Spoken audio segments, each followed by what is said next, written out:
com a unidade 6 de História, tema 1, a Era Vargas. Uma pausa, deixa eu explicar. Estou de óculos escuro, mesmo dentro de casa, porque eu estou com uma conjuntivite química. Ou seja, o meu olho está muito inchado e eu coloquei esse óculos para disfarçar, tá bom? E eu tinha que gravar essa aula hoje, né, gente? A Tânia tá me pedindo. O Nando e a Mariana também me pediram, porque eles têm prova esses dias. Então eu tive que gravar essa aula hoje. Coloquei um óculos escuro para disfarçar, tudo bem? Estamos falando da Era Vargas. Por que Era Vargas? De Getúlio Vargas. Acontece que no final de 1920 teve uma oposição ao governo paulista e mineiro.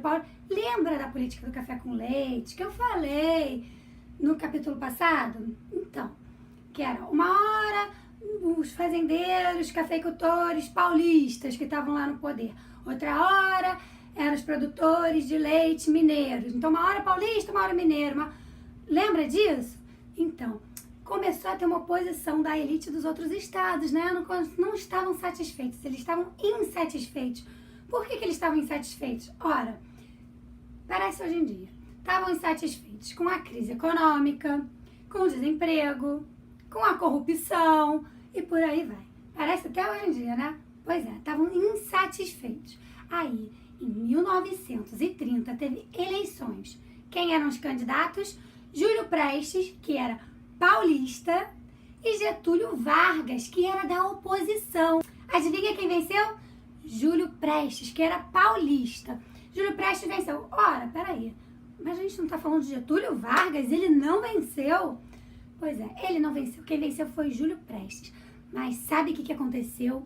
O vice do Getúlio Vargas foi assassinado. O vice dele era o João Pessoa. O que é vice?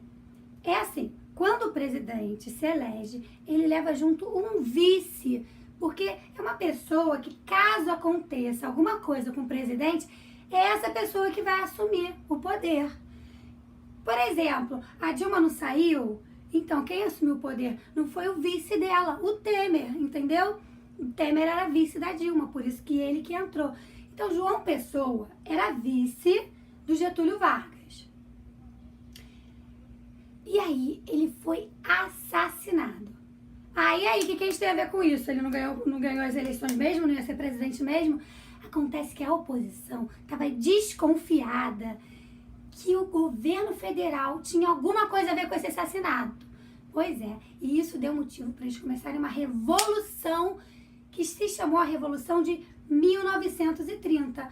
Aí essa Revolução de 1930 conseguiu impedir a posse de Júlio Prestes, não deixou ele assumir a presidência. Ele não conseguiu ser presidente, mesmo vencendo as eleições.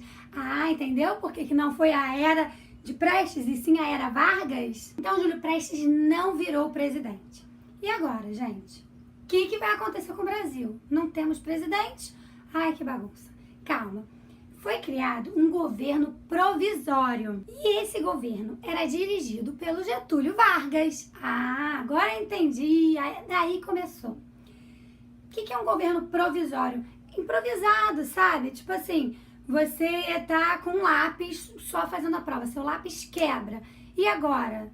Você tem que pegar um lápis emprestado, provisório, entendeu? Que não é um oficial. Mas você pega e quebra um galho ali na hora. Então, era o governo provisório dirigido por Getúlio Vargas. A Constituição de 1891 tinha sido revogada. Revogada é, ó, tirou, acabou com a Constituição. Não valia de mais nada. E agora também, então, não temos presidente, não temos leis, porque lembra que a Constituição é um conjunto de leis mais importantes daquele país. Não temos as leis mais importantes. E aí, Getúlio Vargas governava com decretos. Decretos é uma lei que ele faz lá na hora. Ele mesmo. Mais ou menos por aí, entendeu? Só para você ter uma noção. Então, ele fazia os decretos para ele mesmo governar. Ora, a oposição paulista não estava gostando disso, né? Então, eles exigiam que fizesse uma nova Constituição. Eles queriam uma nova Constituição. E aí começou um conflito armado. Com arma. Começou como se fosse uma guerra. Porque todo mundo com arma, né? Como se fosse uma guerra, porque era a elite paulista contra essa oposição, a elite paulista exigindo que fizesse uma nova Constituição, e esse conflito armado se chamou Revolução constitucionalista. Nossa, que palavra! Constitucionalista. Por que constitucionalista? Ora, eles não queriam uma nova Constituição? Então, se eles queriam uma nova Constituição, fizeram um conflito porque eles queriam uma nova Constituição, Revolução Constitucionalista, entendeu? E quem ganhou foi a oposição. A elite paulista foi derrotada, mas teve uma vitória. Ora, como assim? Foi derrotada, mas teve vitória? Porque em 1934 formou uma assembleia e fizeram uma nova Constituição. Não era uma nova Constituição que eles queriam? Eles podem até ter perdido o conflito, mas conseguiram o que eles queriam. Por isso que é uma vitória, entendeu? E aí essa Carta Constitucional fazia uma inovação ao Código Eleitoral. Código Eleitoral é uma parte dessa Constituição que falava das eleições.